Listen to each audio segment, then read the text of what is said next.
Level up, this is A-Game. Halo, ketemu lagi di A-Game. Saat ini kita akan bahas topik yang gak kalah seru dari topik sebelumnya. Kita akan bahas tentang bisnis MLM. Wah, pasti teman-teman juga pernah dengar atau mungkin pernah menjadi salah satu agent dari MLM atau salah satu member dari MLM, dan kita di sini mau kupas banyak tentang gimana sih caranya memarketkan sebuah produk melalui channel tersebut. Dan kita juga di sini mengundang salah satu pakar di salah satu marketer juga dari MEC, dan mungkin kita langsung aja kenalan dengan, silakan Bu Meliana. Oke. Kenalkan dirinya. Halo semuanya, saya Meliana Soraya Lukman. Teman-teman bisa panggil saya Raya aja, biar lebih akrab ya Kak. Oh iya, baik Kak. Nah, boleh tahu mungkin saat ini lagi di mana, di industri apa, dan sebelum-sebelumnya mungkin supaya teman-teman atau audiens juga bisa tahu. Oke, saya terakhir berkecimpung di multi level marketing di MLM selama 15 bulan. Tapi background saya selama 18 tahun terakhir sebetulnya dari FMCG. Ya. Awal karir saya dimulai di HM Sampurna atau Philip Morris gitu ya. Saya handle brand Emalt. Kemudian saya juga sempat pindah ke Samsung untuk handle kategori handphone gitu. Agak beragam nih ya sebetulnya backgroundnya ya. Kemudian balik lagi ke FMCG sebetulnya. Handle air mineral fit, isotonic, Mizone. Dan sempat juga dapat kesempatan ke pharmaceutical untuk handle obat batuk bisolvon dan multivitamin Pharmaton. Lanjut lagi dengan sabun kewanitaan Lactasit gitu ya di situ, dan kemudian balik ke FMCG lagi, handle kategori coklat, biskuit sama energy bar, dan yang terakhir here I am di dunia MLM atau multi level marketing. Menarik. Ini kayaknya industrinya semuanya dicoba nih Bu. Ya. Sorry Kak. Iya, jangan panggil ibu ya, kakak aja biar kayak semua muda bisnis terus, kayaknya kategorinya, industrinya dicoba.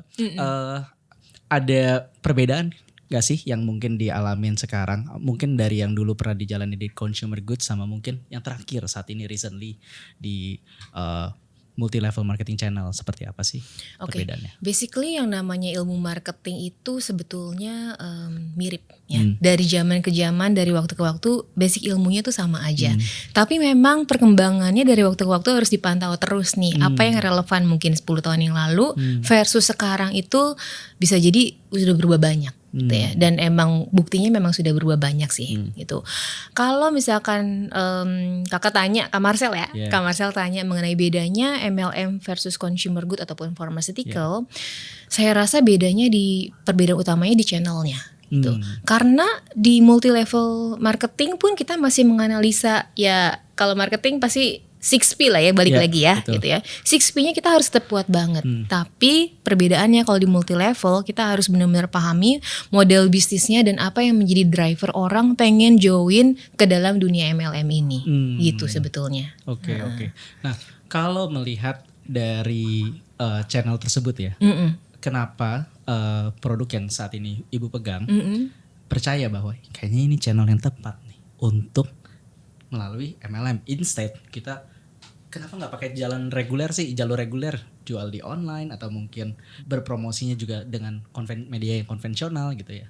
Kenapa harus mengandalkan manusia gitu ya? Oke, noted. Jadi mungkin sedikit background, yang kategori salah satunya yang saya handle adalah essential oil. Ada juga di situ extensionnya adalah kolagen, suplemen, dan beberapa personal dan juga home care. Essential oil ini memang terkenalnya tuh di dunia wellness, sama kayak multivitamin ya, sama kayak tanda kutip obat-obatan juga. Kalau misalkan untuk memahami lebih lanjut si produk di kategori ini butuh edukasi lebih detail. Jadi konsumen kadang memang mereka udah tahu pain point-nya apa yang mau mereka solve. Tapi pengetahuan mengenai produk itu memang cara belajarnya agak harus sedikit lebih ekstra edukasinya. Jadi kalau kami lihat sebetulnya multi level tuh salah satu channel yang paling tepat untuk menjalankan si kategori ini. Kenapa? Multi level marketing itu sangat rely on community. Gitu ya. Di situ orang-orang saling berkumpul yang mempunyai passion, motivation, barrier yang sama gitu ya. Mereka punya kedekatan yang secara khusus dan saling percaya satu sama lain. Di MLM sendiri kita kadang menyebutnya ini sebagai people business. Jadi yang dilihat kadang nggak cuma brandnya doang Kak, tapi dilihat leadershipnya tuh siapa di situ, dan orang akan percaya banget gitu. Contohnya nih ya kalau di MLM, misalkan Kak Marcel merekrut saya, terus 3-4 orang kakak yang di sini. Kalau Kak Marcel misalnya suatu hari berminat, saya kayaknya keluar negeri dulu ya, mau ngambil S3 gitu ya. Nah ini langsung kita tuh kayak anak ayam kehilangan induk, karena leadernya ngilang gitu. Nggak bisa serta-merta langsung jualan lagi sendiri gitu ya. Nggak bisa serta-merta langsung jalan sendiri semuanya. Kenapa? Karena yang dilihat tuh benar-benar orangnya. Jadi di dunia MLM ini, kalau begitu konsumen ataupun para member sudah trust ke leadersnya, itu akan lebih mudah. Dan apapun yang diedukasi sama leadersnya itu akan lebih mudah diserap juga dan diterapkan kehidupan mereka sehari-hari. Oke, menarik gitu. nih. Aku penasaran kalau dari sisi marketing atau dari sisi branding ya. Bagaimana cara kita meramu branding kita ini supaya bisa disampaikan dengan clear oleh orang, sampai di pass on ke orang lain dan di pass on lagi ke orang lain gitu ya. Karena kalau mungkin kita di dunia konvensional ya, kita ada yang bisa satu arah, atau mungkin kita bisa melalui SPG kita, atau kita juga mungkin bisa dengan dengan channel-channel yang kita punya, baik digital maupun yang di media mass media gitu. Yes, itu sangat valid sih pertanyaannya, karena pertama kali waktu saya masuk dunia MLM ini juga itu pertanyaan utama saya. Biasanya kalau di FMCG yang konvensional kan TV, digital, ya semua POS material tuh di drive dari head office gitu ya. Even di semua kantor cabang kita menggunakan materi yang sama at the same time gitu kan. Nah uniknya di MLM ini memang semuanya rely on people gitu. That's why makanya kita sebagai principal itu harus dekat juga dengan leadership besarnya. Jadi kan kalau di MLM itu selalu ada kayak hierarkinya ya, dari yang paling tinggi gitu ya, kemudian dia punya kaki-kaki ke level sedang sampai level yang paling bawah. Ada jenjangnya. Ada jenjangnya betul. Dan dibantu juga sebetulnya kita punya social media, dan social media tuh saat ini peranannya sangat penting buat dunia MLM kalau saya lihat, terutama buat bangun brand awareness sama support para leadership di sini untuk personal branding. Nah tapi balik lagi buat menjawab Kak Marcel yang tadi ya. Untuk menjaga supaya message-nya sama, kita tuh punya regular Zoom call, kita punya WhatsApp group dan meeting bulanan gitu, buat menyampaikan key message yang sama, baik untuk program, produk baru maupun events gitu. Nah nanti tugasnya leadership yang paling atas adalah mengajarkan dengan message yang sama ke yang tengahnya ke bawah. Nah so far yang kami baru bisa pegang itu dari yang level paling atas sampai level tengah lewat WhatsApp group. Jadi buat memastikan message-nya sama plus orang dapet gitu. Let's say posternya yang sama gitu. Dan ketika mereka ada pertanyaan pun bisa langsung ke kita. Gitu. Berarti jadi sebenarnya yang dipegang itu mostly adalah leader-leadernya ini ya. Betul, leader-leader yang gedenya. Leader ini jadi mungkin messenger utama. Betul, representatif dari company sendiri. Kadang kalau kita sebagai marketer ngelihat what's on paper that's the best gitu ya, karena kita ngitung based on angka, based on insight, kualitatif, kuantitatif. Tapi kalau di bisnis MLM ini, which is we call it as people business, benar-benar harus sangat belajar tuh relationship dengan people. Jadi kita mendengarkan kembali orang bahwa kenapa sih leadership yang A bisa terima tapi leadership yang B nggak bisa? Oh ternyata misalkan mereka punya barriernya apa? Nah kita harus bantu solve. Jadi nggak bisa yang pokoknya we are as principal udah decide ini kamu kerjain, nggak bisa. Kita harus turun juga. Bantuin mereka. Oh ya udah kalau gitu kita ngambil jalan tengahnya, win-winnya seperti ini ya. Saya penasaran untuk bagaimana si produk itu bisa dievaluasi. Karena kadang-kadang kan mungkin pengalaman kita terhadap produk nuansanya karena kita tadi believe atau trust sama si orang ini, sehingga giliran kita gue tertarik sama produknya deh, tapi gara-gara orang nih sebenarnya, gara-gara produk gitu kan. Bagaimana cara seorang marketer untuk melihat performance brand?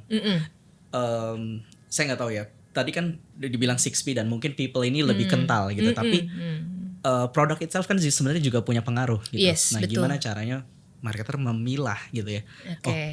Kayaknya isu sekarang bukan di people lagi nih, mungkin isunya di produk. Yes. Atau kebalikannya, produk kita tidak pernah ada masalah, tapi kan kita bisa evaluate gitu. Iya betul. Tugas utama kita as a marketer tetap harus dikerjain dulu nih sebelum produknya datang ke Indonesia gitu. Evaluasi ini isinya apa sih gitu ya. Nanti kita klaimnya apa versus siapa, pricing gitu ya. Memang ada beberapa hal yang nggak bisa kita kontrol, like packaging kalau dari global ya udah harus kita telan ya seperti itu. Paling kita adjust sesuai sama regulasi lokal gitu. Nah, pertama kerjain dulu PR kita yang seperti itu. Baru kita lihat implementasinya di lapangan. Karena memang betul beda leadership akan bisa jadi beda kesuksesannya Kak. Gitu. Jadi kita bisa belajar dari leadership. Bisa jadi SKU hero-nya di setiap leadership bisa beda juga ya? Bisa banget gitu. Karena tiap leadership punya strength sama weakness sendiri-sendiri. Let's say kita ngomongin strength-nya. Ada yang suka banget sama ke arah yoga-yogaan misalnya. Jadi dia akan nge-push essential oil yang kental banget sama yoga. Gitu. Atau ada juga leadership yang suka banget sama komunitas yang berbau-bau suplemen. Jadi otomatis dia akan nge-pushnya ke arah situ. Nah ini menarik nih Kak Raya. Saya gali lebih dalam lagi ya. Boleh dong. Tadi kan gini, kan biasa sebagai marketer kan kita mendefine portfolio kita punya produk ya. Terus apakah yang kita temukan adalah karena di bawahnya seperti itu, terus akhirnya kita tangkap, atau kita dari awal kita sudah mendesain. Tadi kayaknya this essential oil ini buat community yoga nih, atau ini buat lebih ke spa gitu kan, atau ini buat kemana gitu. Jadi apakah dari awal sudah didesain seperti itu sehingga akhirnya di pass on dengan si leader-leader ini, atau leader punya pengalaman sendiri dan dia akhirnya jadi kayaknya lebih gampang deh dengan pengalaman gue sendiri, terus gue jadi bisa menularkan ini ke orang lain gitu. Kalau internally kita di tim marketing sih pasti kita bikin planning dulu sendiri biasanya. Ngelihat tren yang ada ya. Kayaknya kalau yang modelnya lavender dan lemon gitu ya, cocoknya ke yoga deh. Jadi kita siapkan material komunikasinya adalah sini. Sambil tetap kuantitatif datanya ada targetnya ya. Misalnya kalau jualan 100.000 botol berarti berapa leadership yang harus ngambil, dia per bulan kayaknya mungkin bisa ngambil sekian botol gitu, kira-kira gitu kan ya. Nah nanti along the way ya kita juga sambil belajar sebetulnya. Sama lah ya, ilmu di FMCG juga harus kita cek balik.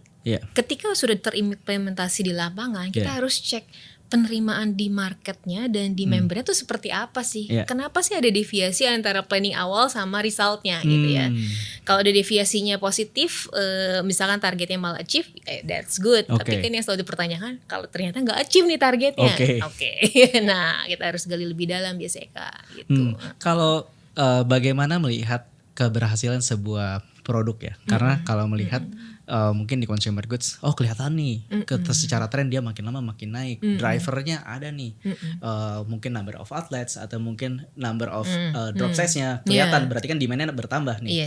Berarti mereka menerima harganya, mereka menerima konsepnya, mereka menerima keseluruhan produk itu yang ada di on shelf, kurang lebih gitu ya. Kalau di SKU-nya di MLM biasa seperti apa tuh mereviewnya dan melihat this one is performing good.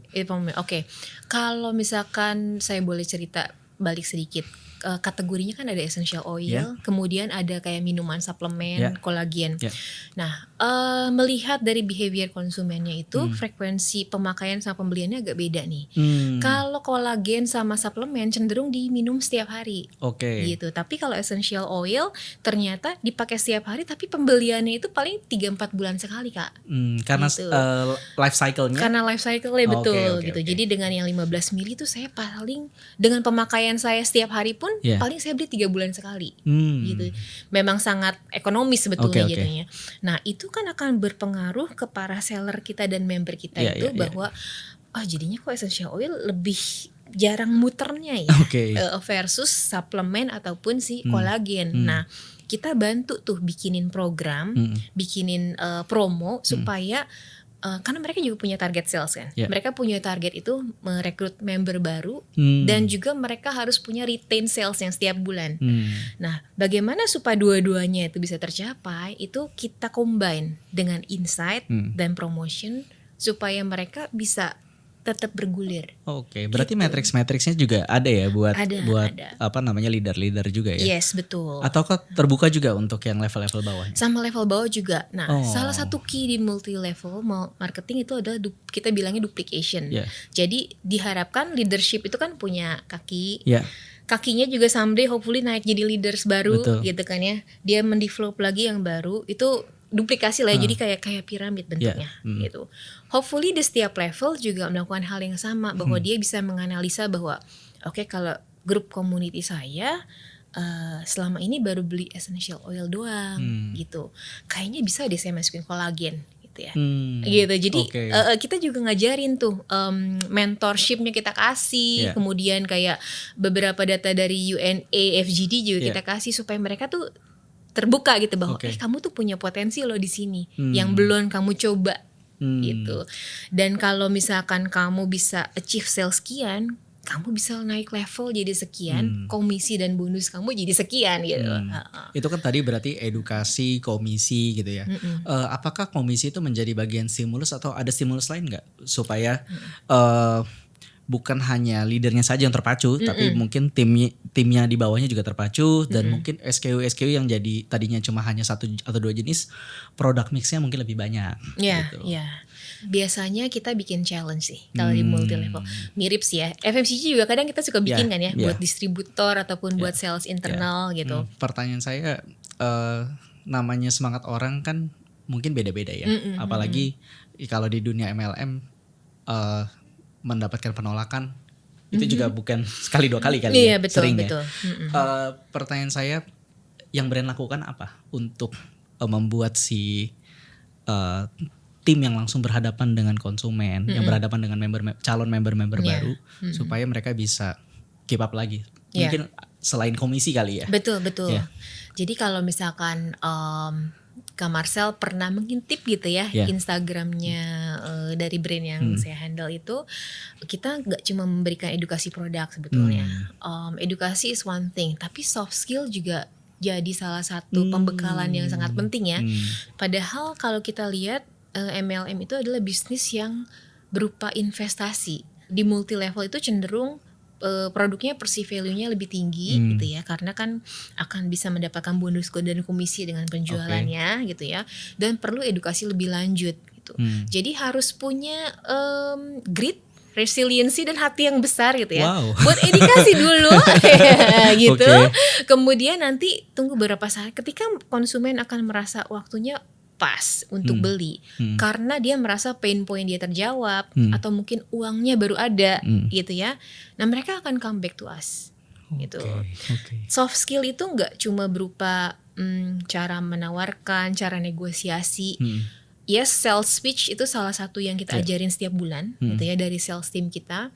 Tapi kayak negotiation skill juga gitu. Wow, luar biasa. Berarti ya bukan cuma mengharapkan revenue doang ya dari orang-orang, tapi juga termasuk ada give back-nya juga buat semua member supaya mereka bisa punya modal buat masa depan. Betul. Menarik.